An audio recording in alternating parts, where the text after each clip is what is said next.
The clash of bronze against bronze echoes through history. The thunder of marching feet reverberates across ancient battlefields.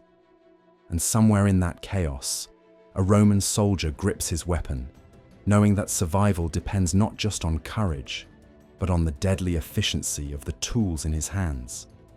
These weren't just weapons. They were instruments of empire, forged with a precision that turned ordinary men into legendary killers. But here's what most people don't realize about Roman warfare.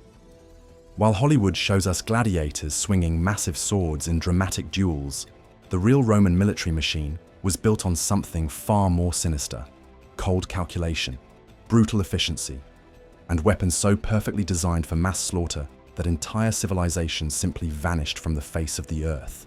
Today, we're diving deep into the darkest corners of Roman military engineering to uncover 10 weapons so deadly, so perfectly crafted for destruction, that they literally left no survivors. We're talking about tools of war that were so effective, they didn't just kill enemies, they erased them completely. And by the end of this video, you'll understand exactly why the Roman Empire dominated the known world for over 1,000 years.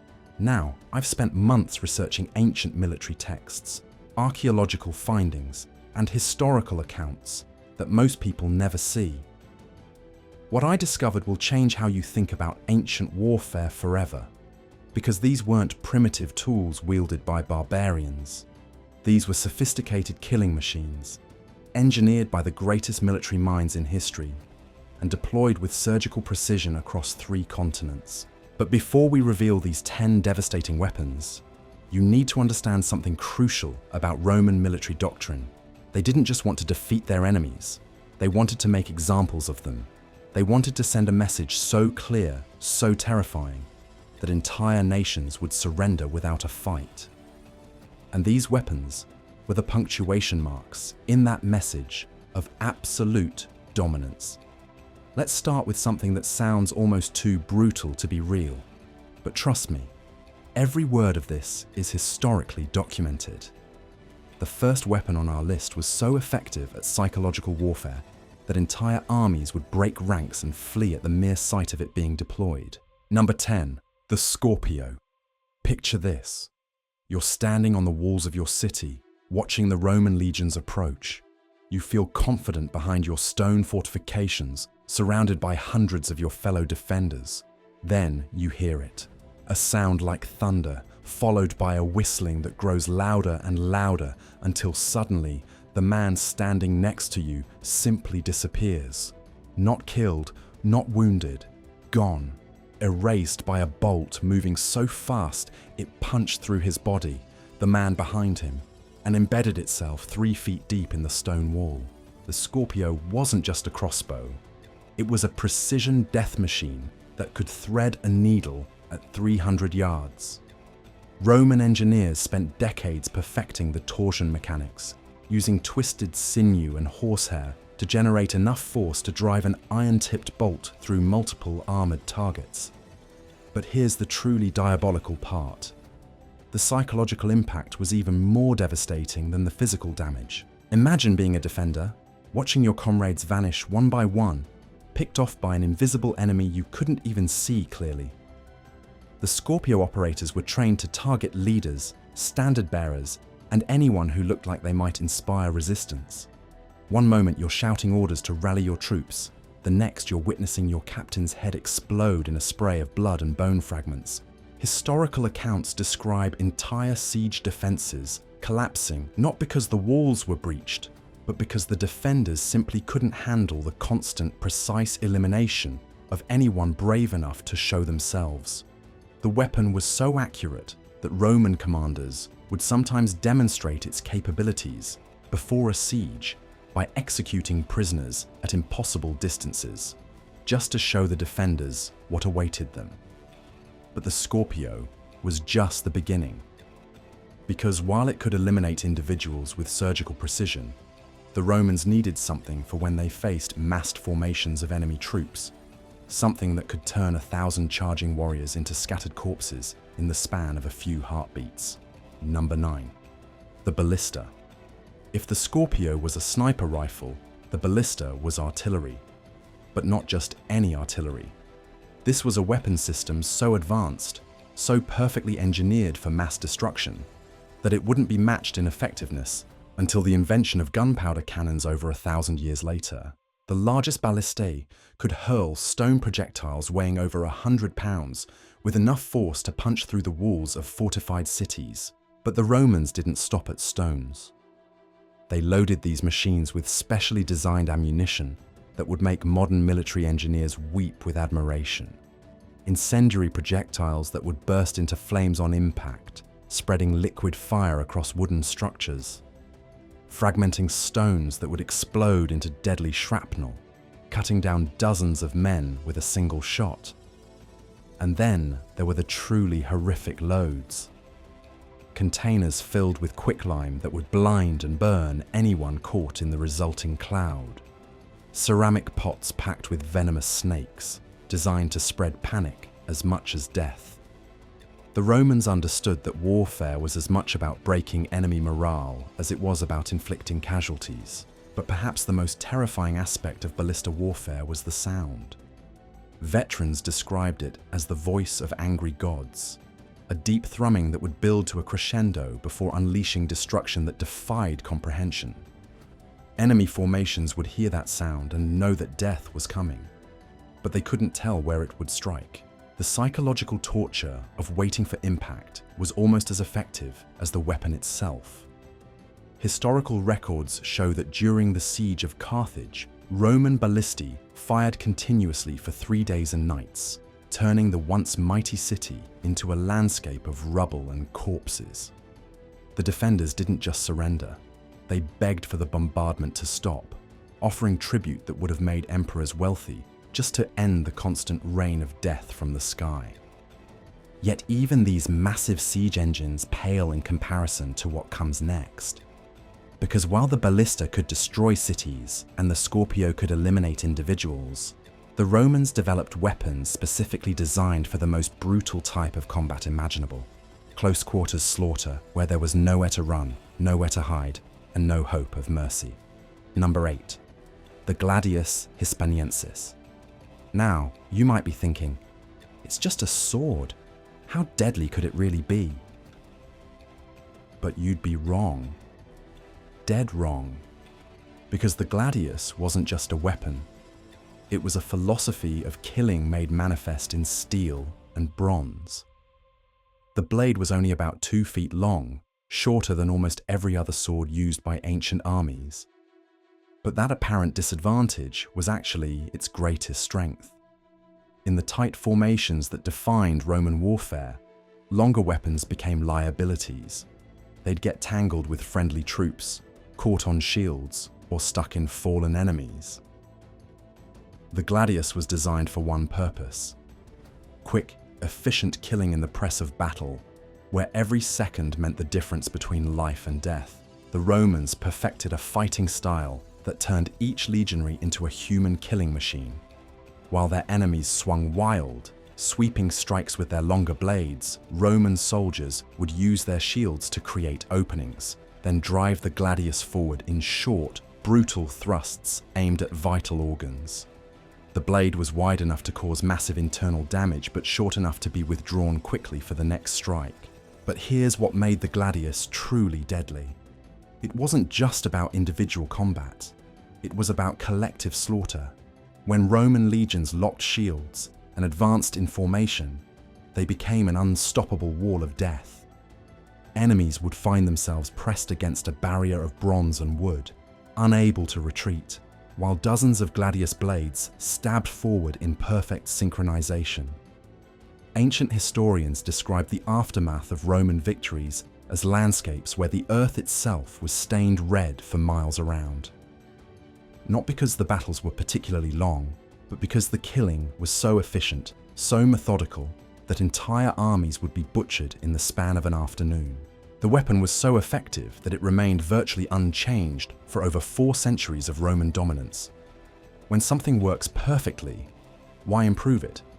The gladius became the standard by which all other short swords were measured, and none ever surpassed its deadly simplicity. But even the legendary gladius was just one component in a weapons system that transformed ordinary farmers and craftsmen into the most feared warriors in the ancient world. Number 7. The Pugio. If the gladius was the sword of Roman conquest, the Pugio was its silent partner in death. This wasn't just a backup weapon or a utility knife.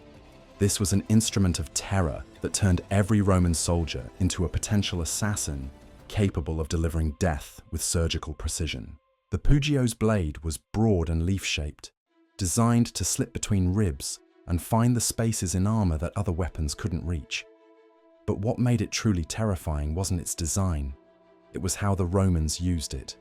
While enemies focused on the obvious threat of the gladius, the Pugio would appear from nowhere, sliding between plates of armor or finding the gap beneath a raised shield.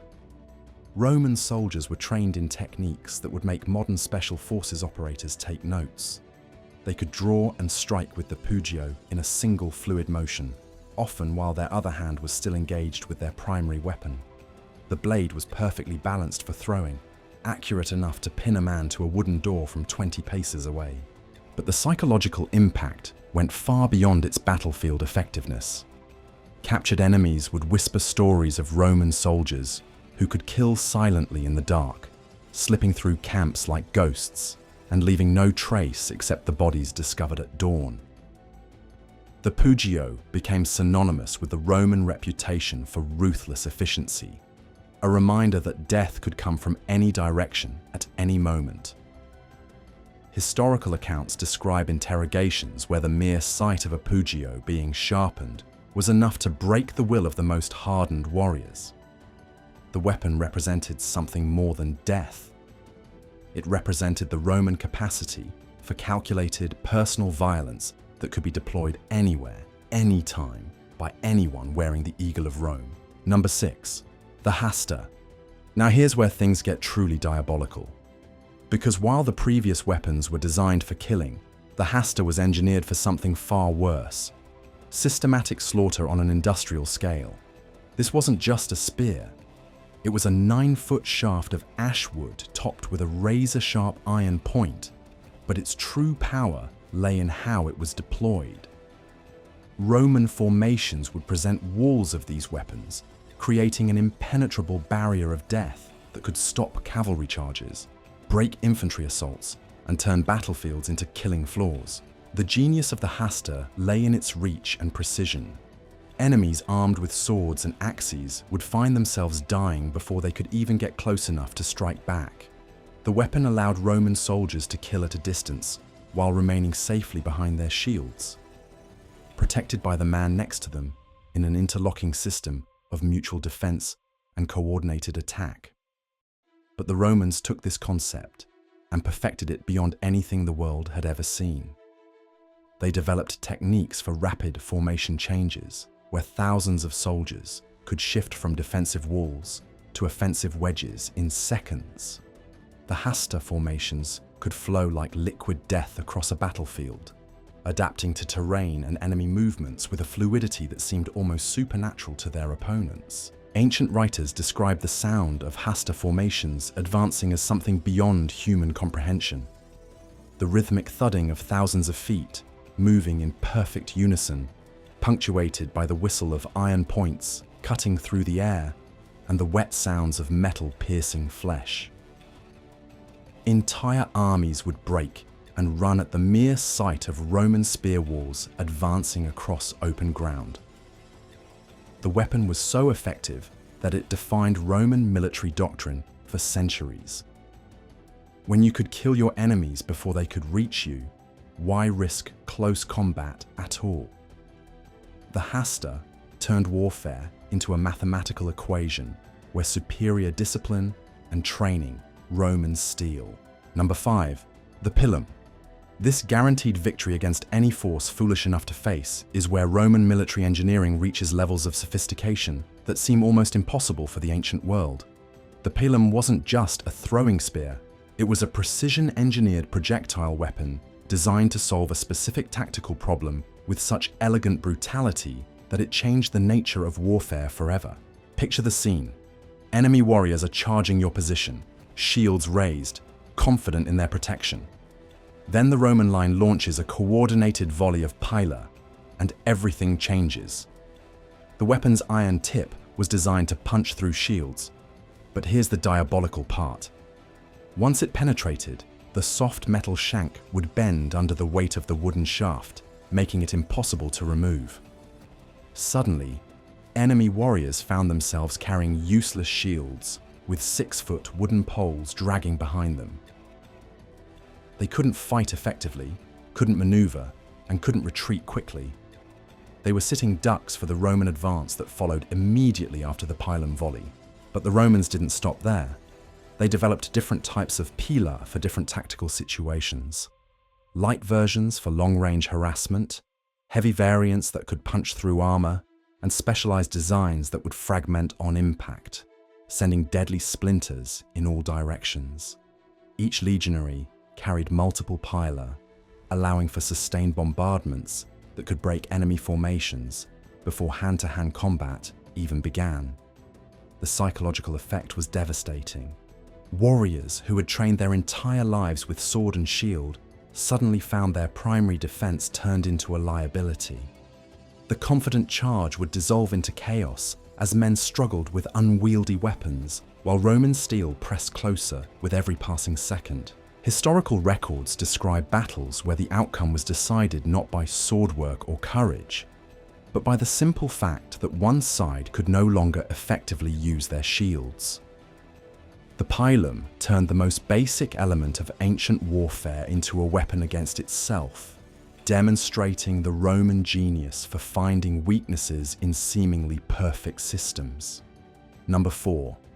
The Gladius Pompei. You thought we were done with Roman swords, but you'd be wrong. Because while the Gladius Hispaniensis was the weapon that built the empire, the Gladius Pompei was the blade that perfected the art of killing. This wasn't just an improvement on the original design. It was a complete reimagining of what a sword could be. The blade was shorter, wider, and perfectly balanced for the brutal realities of Roman warfare. But the real innovation was in the metallurgy. Roman smiths had learned to create steel that was harder than anything their enemies possessed, while remaining flexible enough to survive the impacts of combat. The Gladius Pompei could punch through chainmail like it was cloth, slice through bronze armor as if it were leather, and maintain its razor edge through battles that would dull or shatter lesser weapons.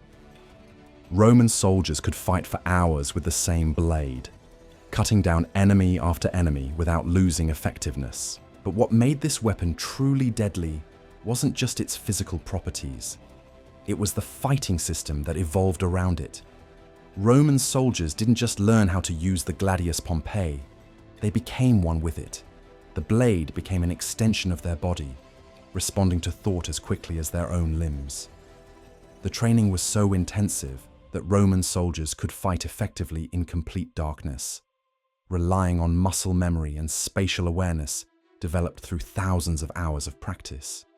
They could draw and strike in the same motion, transition from defense to offense without conscious thought, and coordinate their attacks with their fellow soldiers to create killing combinations that no individual enemy could counter. Ancient accounts describe Roman veterans as men who seemed to predict their enemies' moves before they made them, responding to attacks that hadn't even begun, and striking at openings that appeared for fractions of seconds.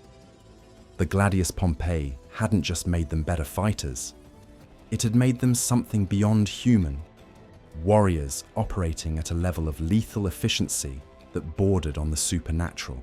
The legends speak of Roman invincibility, but they barely scratch the surface of the true horror these warriors could unleash. Because while the Gladius Pompei perfected personal combat, the Romans understood that individual excellence meant nothing without weapons that could dominate entire battlefields. They needed tools that could break the spirit of their enemies before the fighting even began. Number 3. The onager. The name itself means wild donkey, and once you understand why, you'll never forget the devastating power this weapon possessed. When the Romans needed to reduce fortified cities to rubble, when they had to break the will of defenders hiding behind supposedly impregnable walls, they turned to this mechanical monster that could hurl death across impossible distances. Imagine standing behind the strongest walls your civilization could build, surrounded by your finest warriors, confident that no enemy could breach your defenses. Then the ground begins to shake, not from marching feet or cavalry charges, but from something far more terrifying. The rhythmic pounding of massive wooden arms slamming against restraining beams, building tension in twisted bundles of sinew and horsehair, until they held enough stored energy to launch boulders weighing 300 pounds. The projectiles didn't just hit their targets, they obliterated them. Stone walls that had stood for centuries would crumble like sand castles. Buildings that housed entire families would disappear in explosions of dust and debris. But the Romans weren't content with simple destruction. They loaded their onagers with specialized ammunition designed to maximize terror and suffering. Clay pots filled with Greek fire that would burst into flames hot enough to melt bronze. Containers packed with quicklime that would blind and burn anyone caught in the resulting cloud. And in the most desperate sieges, they would load the machines with the severed heads of captured defenders, launching them back into the city as a message that surrender was the only option. The psychological warfare was as devastating as the physical destruction. Defenders would hear the deep groaning of the onager's arm being drawn back, knowing that somewhere in the next few seconds, death would fall from the sky. They couldn't tell where it would hit. They couldn't predict when it would come. They could only wait and pray that they wouldn't be standing in the wrong place when a chunk of stone the size of a wine barrel came screaming down at them. Historical records describe sieges where entire populations would flee their cities at the first sound of onager bombardment, abandoning homes and possessions rather than face the constant rain of destruction. The weapon didn't just break walls, it broke minds, turning confident defenders into cowering refugees willing to do anything to escape the mechanical thunder of Roman engineering. But even the mighty onager was just preparation for what came next, because the Romans understood that siege warfare was only the beginning. Once the walls were breached, once the enemy was broken and demoralized, that's when the real killing began. Number 2, the Spatha. As the empire expanded and the Romans faced new types of enemies in new types of terrain, they needed a weapon that could adapt to changing battlefield conditions while maintaining their legendary killing efficiency. The Spatha was their answer, a blade that combined the deadly precision of the gladius with the reach and versatility needed for mounted combat and open-field battles. This wasn't just a longer sword. It was a complete reimagining of Roman steel doctrine. The blade stretched to nearly 3 feet in length, but Roman metallurgists had learned to forge steel so perfectly balanced that it felt weightless in the hands of a trained warrior. The weapon could deliver devastating cuts that would sever limbs and split skulls, but it retained the thrusting capability that made Roman sword work so deadly. What made the Spatha truly terrifying was its versatility.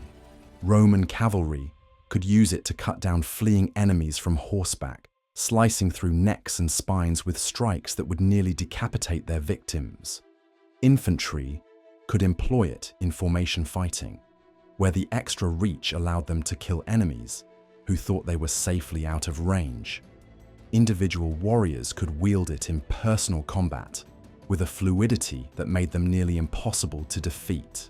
The weapon's design incorporated centuries of battlefield experience distilled into perfect metallurgical form. The fuller running down the center of the blade didn't just reduce weight. It created a blood channel that would cause massive bleeding in wounded enemies, ensuring that even non-fatal strikes would prove lethal within minutes. The crossguard was positioned to catch enemy weapons and redirect them into killing angles, turning defensive moves into offensive opportunities. Roman soldiers armed with the Spatha became something beyond ordinary warriors. They were death incarnate, moving through enemy formations like reapers cutting grain. The weapon allowed for fighting techniques so advanced that they wouldn't be matched until the development of Renaissance fencing masters over 1,000 years later. Ancient historians describe battles where individual Roman soldiers armed with spatas would cut through entire enemy units, their blades moving so fast they seemed to blur, leaving trails of severed limbs and fountains of blood in their wake. The weapon had transformed Roman warriors into something that transcended human limitations, killers operating at a level of lethal efficiency that seemed almost supernatural. But all of these weapons, as devastating as they were, pale in comparison to the final entry on our list. Because the deadliest Roman weapon wasn't made of steel or bronze. It wasn't forged in a smithy or assembled by engineers. It was something far more terrifying, something that could turn any Roman soldier into an unstoppable force of destruction, regardless of the tools in his hands. Number 1. Disciplina. The most deadly weapon in the Roman arsenal wasn't a blade or a spear or a siege engine. It was discipline itself, forged through training so brutal and comprehensive that it transformed ordinary men into components of a killing machine that operated with mechanical precision. Roman military discipline wasn't just about following orders or maintaining formation. It was about creating soldiers who could function as a single organism, thinking and moving and killing in perfect coordination. Every Roman legionary underwent training that would break most modern soldiers, months of relentless drilling that burned combat techniques into their muscle memory until they could fight effectively while unconscious. They practiced sword work until their hands bled, then practiced more. They learned to march in perfect step across any terrain, maintaining formation through mud and snow and burning sand. They drilled with their weapons until they could draw, strike, and kill, in motions so automatic they required no conscious thought. But the true genius of Roman discipline lay in how it multiplied the effectiveness of every other weapon on this list. A gladius in the hands of an undisciplined warrior was just a short sword. In the hands of a Roman legionary, it became part of a coordinated killing system where every strike was perfectly timed, every movement calculated for maximum lethality. The pilum became devastating, not because of its design alone, but because thousands of them could be thrown in perfect unison, creating walls of death that no enemy formation could survive. The hasta transformed from simple spears into components of a tactical machine that could flow across battlefields like liquid death, adapting to any situation while maintaining lethal efficiency. Roman discipline created soldiers who would advance into certain death without hesitation, who would maintain formation while their comrades fell around them, who would continue fighting with mortal wounds until their bodies simply couldn't function anymore. It forged warriors who were literally incapable of retreat, programmed at the deepest level to choose death before dishonor.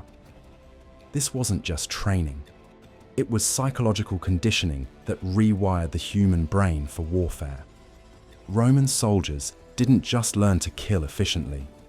They learned to enjoy it, to take pride in their lethal skills, to see themselves as instruments of imperial will rather than individual human beings with natural instincts for self-preservation. The results speak for themselves. Roman legions would routinely defeat enemies that outnumbered them 10-1.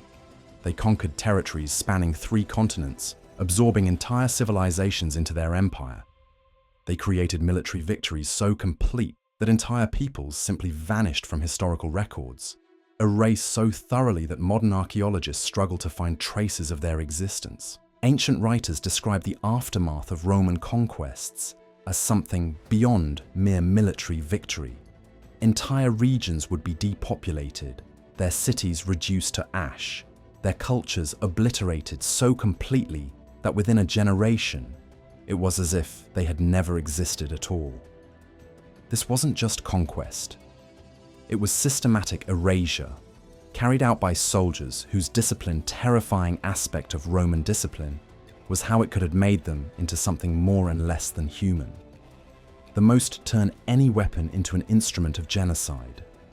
A simple farming tool became deadly in the hands of soldiers trained to use anything as a weapon. Kitchen knives became assassination tools. Construction equipment became instruments of torture. But perhaps most frightening of all was how this discipline spread beyond the military itself, creating an entire civilization built around the systematic application of violence.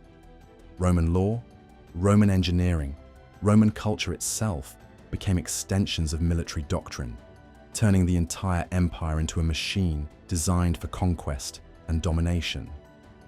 The discipline didn't just create individual killers, it created something far more terrifying. A collective consciousness that could process battlefield information and respond with inhuman speed. When one Roman soldier spotted an enemy weakness, the information would ripple through entire formations in seconds, allowing thousands of warriors to exploit a single tactical opportunity simultaneously. This created a feedback loop of destruction that grew more deadly with each engagement. Roman units would analyze their victories, identify what worked, and incorporate those lessons into their standard doctrine. They learned from every battle, every siege, every massacre, constantly evolving their methods of killing until they achieved a level of lethal efficiency that bordered on the supernatural. Enemy commanders would study Roman tactics, develop countermeasures, and deploy them in battle, only to discover that the Romans had already adapted. By the time word of new Roman techniques spread to their more devastating innovations, they weren't just fighting war's enemies. The legions had moved on to even. They were conducting experiments in applied violence, using entire civilizations as test subjects for their evolving theories of destruction. The psychological impact was beyond comprehension. Entire armies would surrender without fighting when they learned Roman legions were approaching. Cities would open their gates and beg for mercy rather than face siege warfare. Tribal leaders would execute their own warriors rather than risk Roman retaliation for resistance. But surrender offered no guarantee of survival. Roman discipline extended to their treatment of conquered peoples, and their methods of pacification were designed to ensure that rebellion would never again be possible. They didn't just defeat their enemies. They systematically eliminated anyone capable of organizing resistance, then restructured entire societies to prevent the emergence of future threats. This wasn't random brutality. It was calculated policy implemented with the same methodical precision they brought to battlefield tactics. Roman administrators would identify potential leaders in conquered territories, then arrange for their elimination through methods that appeared accidental or natural. They would relocate entire populations, breaking up tribal and family structures that might serve as foundations for organized resistance. Children of conquered peoples would be taken from their families and raised as Romans, their original identities erased so completely that they would grow up to serve the empire that had destroyed their birth cultures. This wasn't just conquest. It was systematic cultural genocide carried out with bureaucratic efficiency that wouldn't be matched until the modern era. The Romans understood that true victory required more than military dominance. It demanded the complete transformation of human societies, the replacement of local customs and beliefs with Roman values and Roman law. Their discipline created not just soldiers, but administrators, engineers, and politicians who could implement this transformation with the same ruthless efficiency they brought to warfare. Archaeological evidence reveals the scope of this systematic erasure. Entire civilizations that once flourished across Europe, North Africa, and the Middle East simply vanished from the historical record after Roman conquest. Their languages disappeared. Their religious practices were abandoned. Their technological innovations were absorbed into Roman systems and credited to Roman inventors. Modern historians estimate that Roman expansion resulted in the deaths of over 50 million people. But even this staggering number fails to capture the true scope of the destruction. How do you count cultures that were erased so completely that we don't even know they existed? How do you measure the loss of knowledge, art, and human achievement that died with civilizations the Romans systematically obliterated? The discipline that made this possible became the template for every successful military organization that followed. Roman training methods influenced medieval knights, Renaissance armies, and modern special forces. The tactical innovations they developed through centuries of systematic killing became the foundation of military science itself. But perhaps the most chilling aspect of Roman discipline was how it normalized extreme violence within their own society. Citizens of the empire grew up watching gladiatorial games where human beings were slaughtered for entertainment. They celebrated military victories with parades that featured the public execution of captured enemy leaders. They built their economy around slave labor extracted from conquered populations through methods that killed millions. These 10 weapons didn't just forge an empire, they redefined what it meant to be human in the face of organized violence. From the precision death of the Scorpio to the systematic erasure enabled by Disciplina itself, we've witnessed how Roman military engineering transcended mere warfare to become something far more terrifying. A machine for the complete obliteration of civilizations. The next time you see those gleaming Hollywood depictions of noble Roman warriors, remember what you've learned here today. Because the real story isn't about heroic battles or glorious conquests. It's about the methodical perfection of human destruction, carried out with an efficiency that still echoes through our modern world. And remember, understanding the past isn't just about satisfying curiosity. It's about recognizing the patterns of power that continue to shape our world today.